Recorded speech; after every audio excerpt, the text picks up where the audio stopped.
Hello, fellow bibliophiles, and welcome back to Blatantly Bookish. I'm Marissa, and today I am beyond excited to discuss my Victober TBR with you. For those of you who don't know, Victober is a month-long readathon in October where we focus on reading Victorian literature, and Victorian literature is a huge passion of mine, so this is one of my favorite readathons. I have a whole big stack of books to discuss with you, perhaps overly ambitious as everyone's Victober TBRs usually are. Just a note on the sparse background here. I did just move and there is very little furniture in my living room right now, so over the next few weeks I'm sure you'll see me trying out different locations within the new apartment. But for today you have a rather sparse blank background instead of my usual lovely bookshelf full of books. So yeah, let's get into the challenges. I'm going to link all of the challenges down below, and I'll also link the announcement videos from the lovely ladies who are hosting this wonderful readathon. But I do have the challenges on my phone to refer to. So the first challenge is Ange's, and that is to read a book by a Victorian female author. Bonus if it's a new one to you. So I have Geraldine Jewsbury's The Half-Sisters, and this book comes highly recommended to me by Katie from Books and Things, another one of the lovely hosts. As far as I know, this book is about two half-sisters who occupy very different stations in Victorian society, and each of them have to confront the different challenges that come with their different class roles. Seems like a really compelling book that has to do with gender in the Victorian era, and a book that I am really looking forward to. Kate's challenge is to reread a Victorian book. And for this one, I'm thinking of reading some Oscar Wilde. Now, Oscar Wilde is part of the group read-alongs that they are hosting this month, and so I'm going to be rereading Oscar Wilde's play, The Importance of Being Earnest, which is one of the read-alongs, and reading for the first time A Woman of No Importance. I believe there are other plays in here as well, and perhaps I will get to them. Yeah, this collection also has Lady Windermere's Fan, which I have not read, and An Ideal Husband and Salome. So perhaps I will get to read all of Oscar Wilde's plays this month, but if I'm craving his novel, I've got Picture of Dorian Gray, which I read for school a long time ago, and I am well due for a reread. I've actually dog-eared a lot of pages, and I have all of my original notes when I studied this book in college. So ideally I get to all of these things, but we shall see, because the next challenge is going to take me a lot of time to read. And that next challenge is Katie's challenge, which is to read a Victorian book under 250 pages or over 500 pages. So to celebrate Victober, I would really like to read some more Dickens, and why not pick one of his incredibly hefty books, because many of his books at this point that I haven't read are incredibly hefty. So I'd like to read Little Dorrit this month. I'm actually going to do this as a buddy read with Petra from Petra U, and we're both really excited for it. I have no idea if we are going to finish this in the month of October. I have a feeling this will spill over into November, since it is quite a chunker. I think it's like over 1,000 pages. But I am really excited to read it. Dickens is such a wonderful author, and I do need to read much more of his work. This novel, as far as I know, follows the family of Amy Dorrit, or Little Dorrit as she's also called, and her experiences basically living in a debtor's prison in Marshalsea. Her father is indebted there, and they struggle to figure out his finances, and it seems like he will never get out of there, and she just lives her life and does the best she can to earn a living and keep her father and her family satisfied and fed.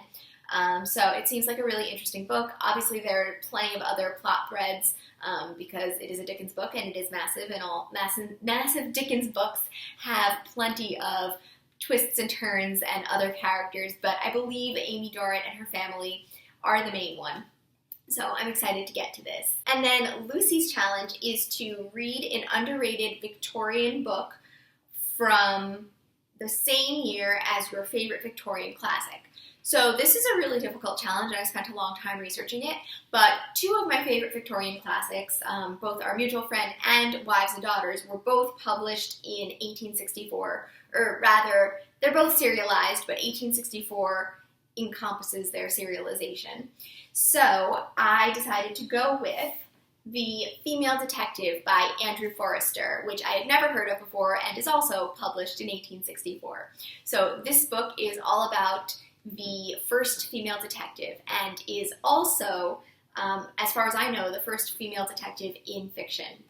So last year I read a book called The Art of English Murder by Lucy Worsley, which I highly recommend, but part of it discussed the rise of the detective figure in literature, and that's something I actually studied in school for a bit and is something I'm really interested in. So it'll be really interesting to see how the early female detective figure is similar or different to the early male detective figure, and how female detective figures came into being in literature.